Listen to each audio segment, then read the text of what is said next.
Olá, meu Crimers, tudo bom com vocês? Bom, aqui é a Fabi e o caso de hoje, ele vai mostrar pra vocês como o mundo, ele é muito doido, ele não gira, ele capota. Hoje eu conto pra vocês a história de Lorena Bobbitt, que cansada dos abusos domésticos cometidos pelo seu marido, simplesmente cortou o seu peru fora. É isso mesmo que você ouviu. Após 4 anos de casamento, no dia 23 de junho de 1993, na cidade de Manassas, Lorena Bobbitt, de apenas 24 anos, uma imigrante nascida na Venezuela e criada no Equador, foi até a cozinha, pegou uma faca de 30 centímetros, voltou para o quarto e foi ali onde John, com 26 anos, dormia profundamente. Ela levantou o lençol e cortou fora o pênis de seu marido. Bom, após o ocorrido, a Lorena fugiu de casa e, em estado de choque, ela percebe que ainda estava segurando o membro em uma das suas mãos. E aí, para se concentrar na direção, ela acabou jogando o pinto pela janela. Gente, tipo assim, ela ficou tão em choque que ela, na hora que ela cortou, ela já foi embora correndo a milhão. E aí ela percebeu que tava com o negócio na mão ainda. Bom, hoje a gente vai conhecer a história do ponto de vista da Lorena e o que fez com que ela chegasse a tomar essas medidas tão extremas. E aí, pra gente exercitar a nossa empatia e entender um pouco o sentimento que a violência causa, né, em quem sobrevive, eu trouxe pra vocês aqui alguns dados, porque, assim, eu entendo, né, a gente tá rindo e tudo mais, mas é um crime. Só que a gente tem que entender o que aconteceu, né? E aí, eu queria falar pra vocês que todos os dias, um número alarmante de mulheres, jovens e meninas, né, e de todas as idades, são submetidas a alguma forma de violência aqui no Brasil. E vale lembrar que o assassinato ou o feminicídio, ele é a forma mais grave de violência contra as mulheres. Só que antes disso, existem muitas outras camadas onde a mulher pode ser violentada também, né? Então, assédio, exploração sexual, estupro, tortura, violência psicológica, agressões por parceiros, familiares e desconhecidos, né? Então, perseguição, o famoso stalking, né? E tudo isso antes da gente chegar no feminicídio em si, né? Então, vamos pensar aqui quantas nuances que a violência de gênero ela pode comportar, né? Os dados que eu vou trazer agora para vocês, eles são de acordo com o 16º Anuário Brasileiro de Segurança Pública desse ano, e aí seguem os números, né? Sobre a violência contra as mulheres. Então, 230.861 agressões por violência doméstica só no ano de 2021, com um aumento de 0,6%. E quando eu falo em aumento, eu tô me referindo aos números do ano de 2020, tá, gente? Então, mais de 597 mil ameaças de morte, que é um aumento de 3,3%. Mais de 619.353 chamadas para o 190, que é um aumento de 4%.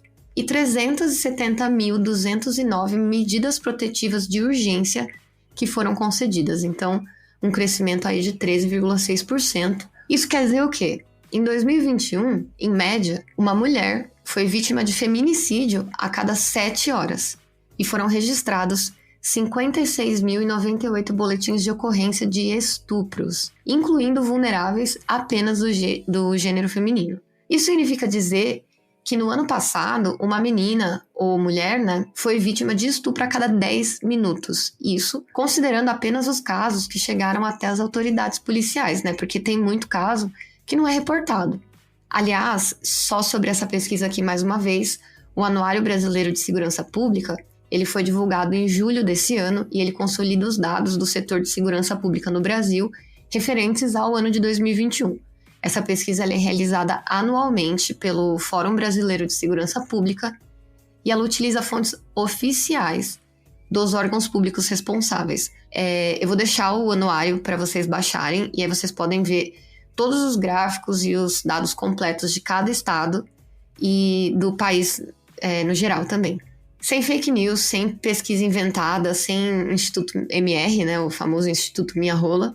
Porque aqui a gente tem compromisso com a verdade, diferente de certos candidatos, que eu não vou nem citar o nome, mas vocês já sabem de quem eu tô falando.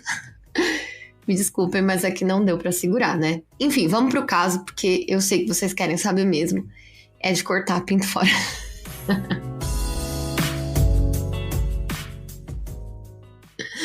Bom, eu tava aqui contando pra vocês, né, que no meio da noite a Lorena foi lá, passou a faca no peru e saiu correndo de casa. Ela entrou no carro, percebeu que ainda tava segurando a piroca na mão e jogou pela janela e fugiu. Durante a fuga, em algum momento, ela parou na estrada, ligou pra polícia e ela mesma contou o que tinha acontecido, onde ela tinha jogado o pinto do marido. E aí ela seguiu pro salão de beleza, onde ela trabalhava como manicure, pra se esconder, né? Enquanto isso, o John, ele já estava até para entrar na cirurgia quando eles prenderam a Lorena, né? Então, graças à bondade infinita da nossa heroína não, né? Da Lorena, ela ligou e contou onde ela tinha jogado, né, o pinto fora, a polícia conseguiu encontrar. Ai, gente, eu vou conseguir gravar esse episódio, pelo amor de Deus. Bom, numa épica reviravolta, né, após de horas de exaustiva busca noturna, a polícia finalmente encontrou o pinto perto de uma lojinha de conveniência na beira da estrada. E pra sorte do John, que era o marido da Lorena, ainda estava em condições de ser reimplantado, então foi só dar uma lavada e costurar de volta. Agora a gente, fala aqui pra mim se não é cômico, né, um monte de policial procurando um pinto perdido no mato por aí. Imagina o tanto de piadinha, né? Se eu tivesse lá, eu ia ficar o tempo todo assim, ó. Ô, gente, cuidado aí pra não escorregar na piroca, hein? Ou então, não vai derrubar o pinto. Enfim, muitas possibilidades, né? Mas Deus não dá asa pra cobra.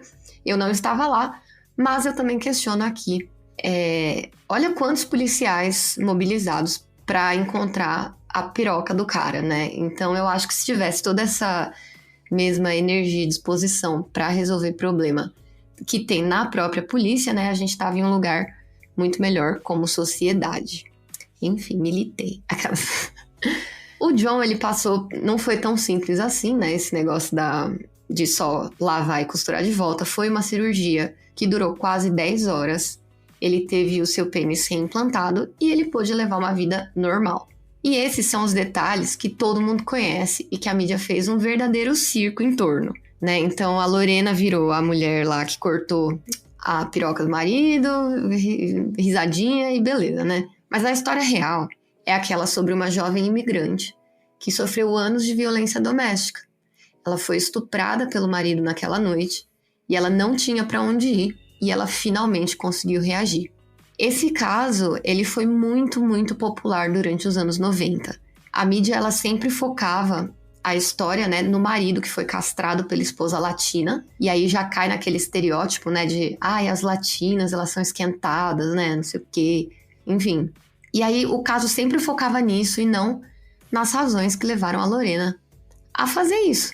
E a mídia e a maioria das pessoas esquece que ambos foram para o júri popular, ela acusada de ferimento intencional e ele de violência sexual conjugal.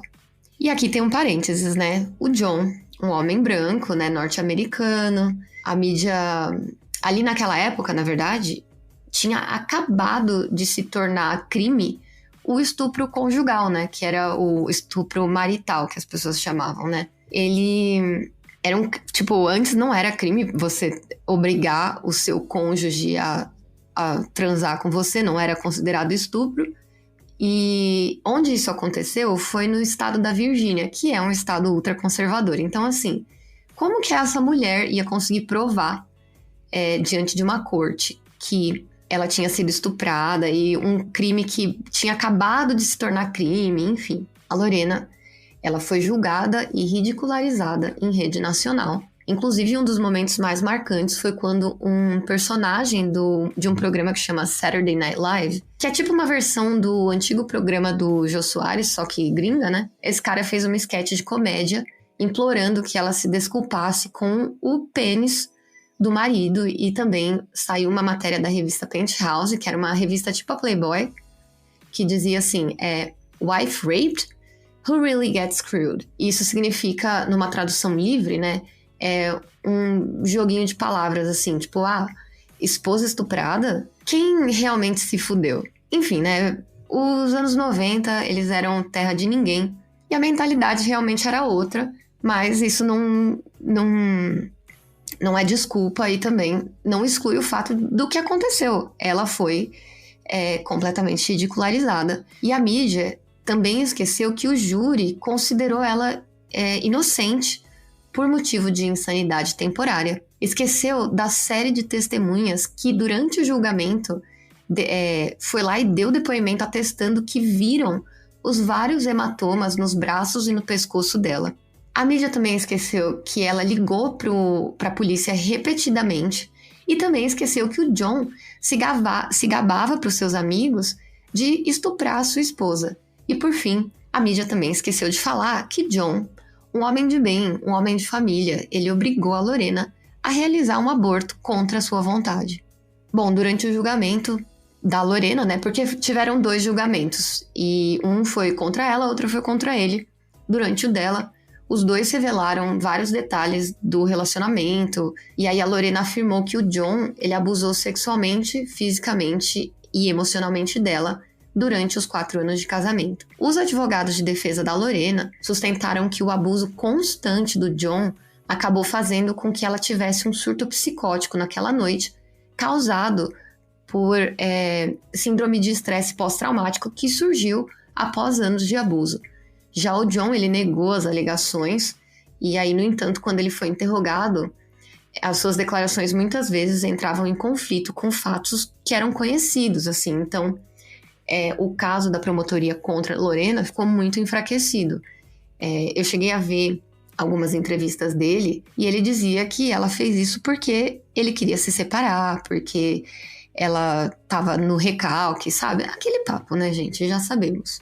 Bom, a Lorena testemunhou que ele a estuprou e a agrediu fisicamente em várias ocasiões antes da noite do incidente, que eles não tinham estabilidade financeira e que ele roubava os seus ganhos e gastava todos os lucros, então também aí violência patrimonial. Tanto a acusação quanto a defesa admitiram que o John, ele havia sim demonstrado um histórico de abuso contra a própria esposa e que esse abuso criou o contexto ali para que acontecesse esse ataque. Testemunhas especializadas de ambos os lados disseram que as agressões eram frequentes e que, além de tudo, esse abuso estava aumentando cada vez mais. E pessoas próximas ainda diziam que, especificamente nesse ano de 93, que foi o ano que a Lorena foi lá e cortou a piroca, né?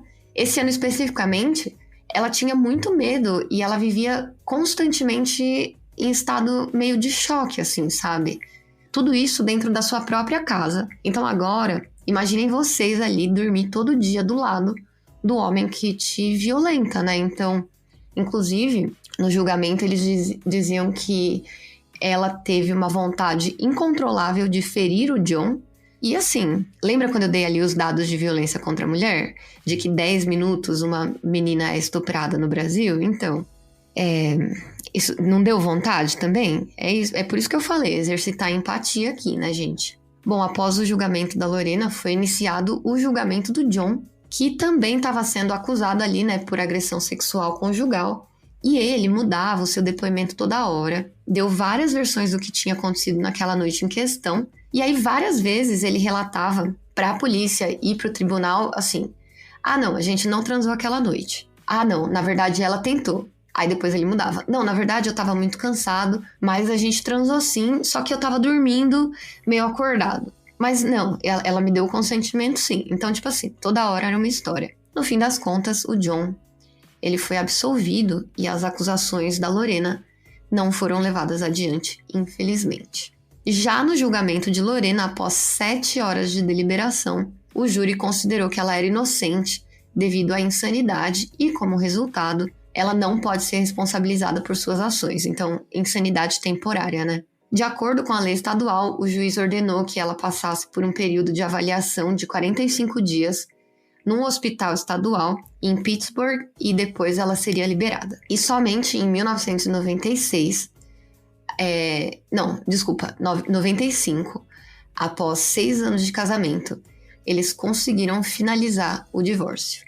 E aí, depois do julgamento, a Lorena, ela tentou manter um perfil discreto e voltou a usar o seu sobrenome de solteira, né, antes de se casar com esse nojento. E em outubro de 96, ela fez uma visita, né, para o seu país natal, onde ela nasceu, no Equador, onde ela se encontrou com o presidente e eles tiveram um jantar oficial. Depois ela voltou para a faculdade, onde ela conheceu seu atual marido, com quem ela tem uma filha de 14 anos, e em 2007 ela fundou uma organização de apoio a mulheres e crianças vítimas de violência doméstica.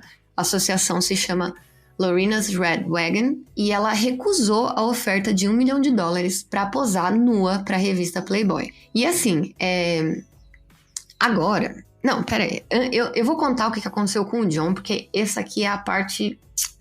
É o suprassumo dessa história. Mas antes disso, eu queria só fazer a observação aqui que, gente, a Playboy oferecer... Enfim, a gente sabe ali nos anos 90, quem é dessa época, tem aí seus mais de 25 anos, né? Sabe que era uma loucura. Tipo assim, gente, eu lembro quando, sei lá, o Dinho do Mamonas Assassinas namorava uma menina, aí o Mamonas Assassinas morreu, aí chamava ela pra posar nua. Tipo, posar nua pra Playboy era assim, tinha que acontecer uma desgraça na sua vida, você era convidada, era impressionante.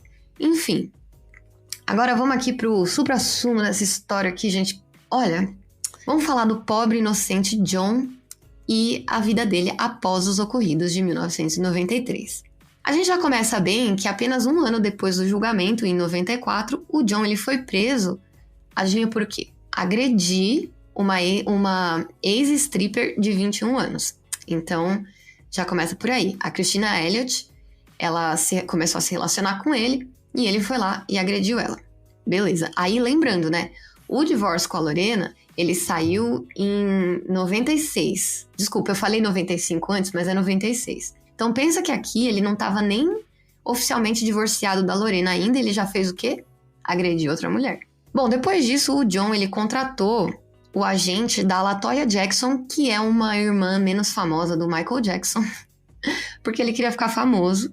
E aí, o que ele fez? Estrelou um filme pornô chamado John Wayne Bobbitt Uncut, que é um jogo de palavra ali entre sem censura e sem corte, sabe? E vocês vão perceber como esse homem, ele é o rei do trocadilho, eu simplesmente não aguento mais. Bom, esse filme era um filme biográfico, que ele recriava ali os seus anos no corpo de fuzileiros navais, seu casamento com a Lorena, um incidente de 23 de junho de 93, que foi quando, né, a sua vida mudou, e depois como ele se tornou uma máquina sexual.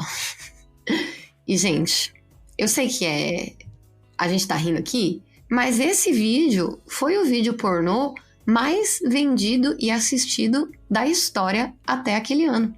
Sabe aquele papo de parar de fazer pessoa idiota famosa? Tipo, aquele podcaster lá, né? Que acha que tem que ter partido nazista. Então, esse mesmo princípio. A gente não aprende.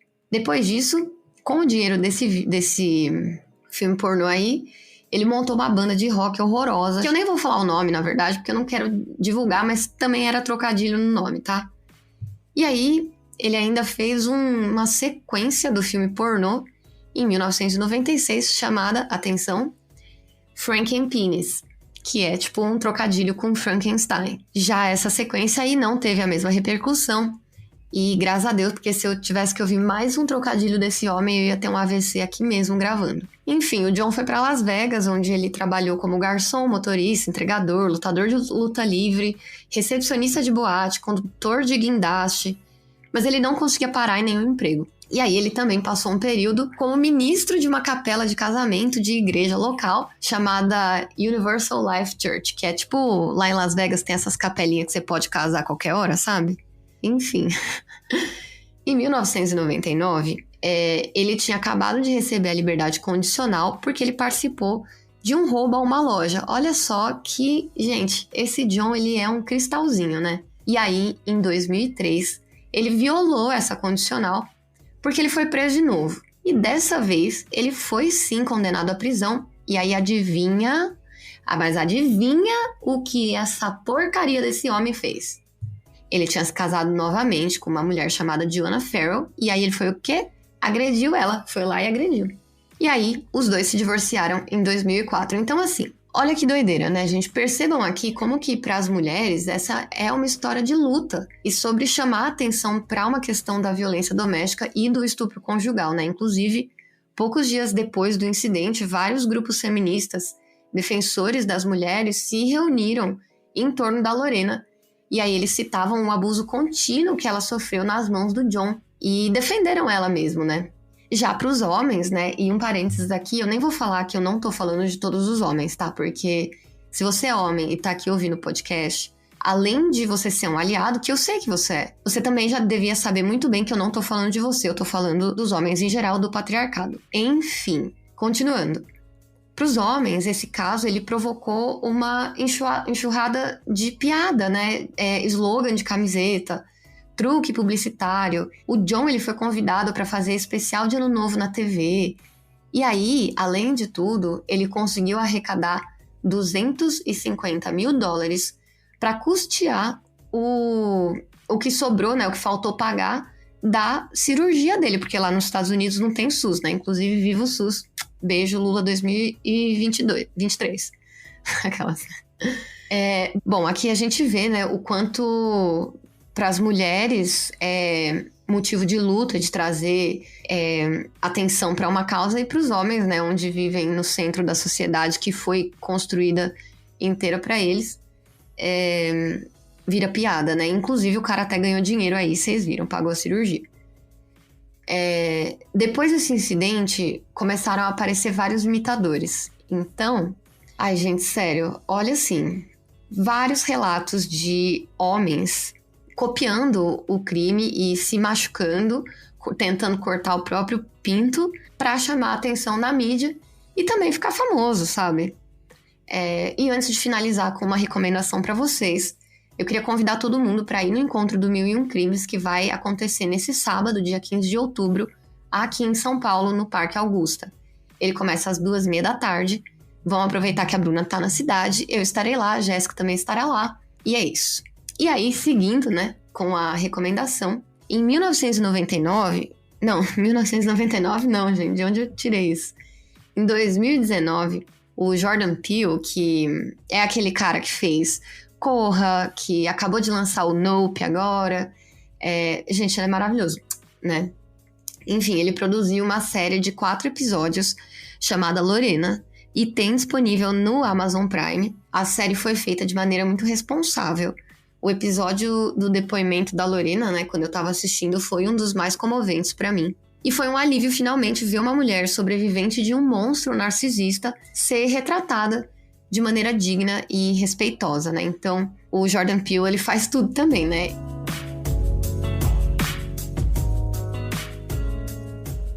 Bom, gente, antes de finalizar o episódio, eu vou ler aqui os comentários de vocês no último Medinhos.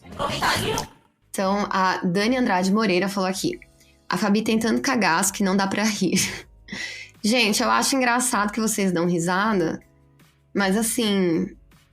Tipo, eu sofro, sabe? Eu quero ver quem que vai pagar meu psicólogo, tá bom? Só isso que eu quero ver. O Regis F. Bender, ele comentou: seguinte, Fabi, tô com um vídeo aqui pra gente fazer com a Bruna. Eu desconfio que seja coisa de ET, né? Pra quem não sabe, a Bruna morre de medo de ET. E aí a Naya Milene comentou: eu ouvi quando eu tava indo dormir, resultado, sonhei com tudo, obrigada pelo mimo. De nada, querida. Olha... um beijo pra você, tá? Porque eu estava gravando no meio da madrugada também, então eu acho que eu não mereço sofrer sozinha. E por último, a Cássia Dantas comentou: eu estava esperando ansiosa esse episódio, mas vou dormir sem ouvir ele. E a Laura F. Vieira também falou: 2, vou deixar pra ouvir de manhã com o sol batendo na janela. Eu recomendo, gente, inclusive... Gente do céu! DJ, soltam historinhas da Fabi aí, pelo amor de Deus! Historinhas da Fabi.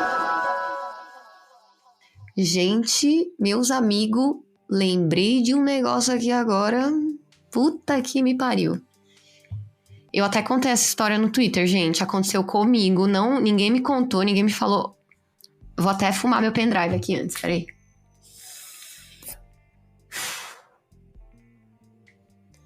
Nossa, bateu até errado aqui, ó. Não vou contar, hein? Seguinte. Tô aqui um dia, acordei umas 3 da tarde, porque eu tô com os horários tudo trocado, e aí, enfim, trabalho a noite inteira, inclusive agora são 5:30 da manhã.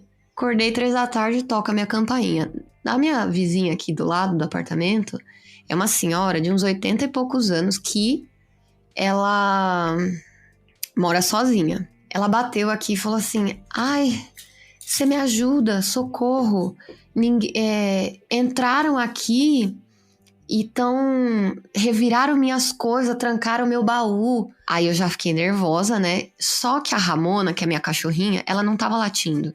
Se tivesse gente, ela ia latir, porque ela late pra estranho. E aí eu entrei no apartamento com a senhora, não tinha nada, não tinha ninguém, né? Aí eu fico com maior medo, né? De tipo, entrou ladrão, né? Não sei o quê. Aí ela falou assim, trancaram meu baú, eu queria minhas coisas lá. Eu entrei lá, gente. Um dos quartos tinha uma cômoda que tava revirada. E aí, no outro quarto, que era o quarto dela mesmo, o baú, quando ela foi abrir, não estava trancado, estava aberto.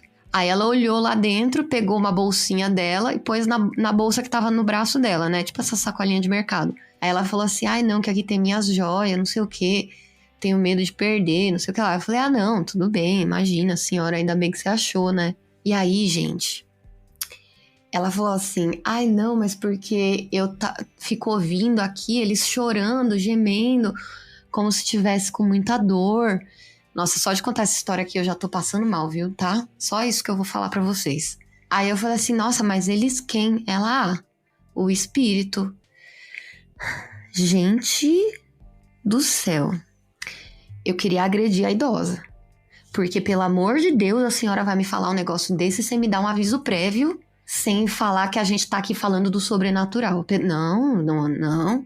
Que isso? A senhora está comendo cocô, pelo amor de Deus? Não faça isso comigo. Enfim, no fim das contas, né, fiquei preocupada, porque isso aí às vezes é sinal de doença neurodegenerativa, né? Então, pode ser um sinal ali de demência, enfim. Sei que eu liguei pra sobrinha dela, que mora aqui do lado também, ela veio buscar, a senhorinha ficou bem, mas fica aí, né, essas historinhas da Fabi, 1000 medinhos da vida real que eu passei, então por isso estou dando um tempo do medinhos até eu me recuperar do trauma. Enfim, gente, mais um mini episódio que virou um episódio normal. Pra quem for no Parque Augusta amanhã no sábado, vejo vocês lá. Pra quem não for, um beijo, até semana que vem. Tchau.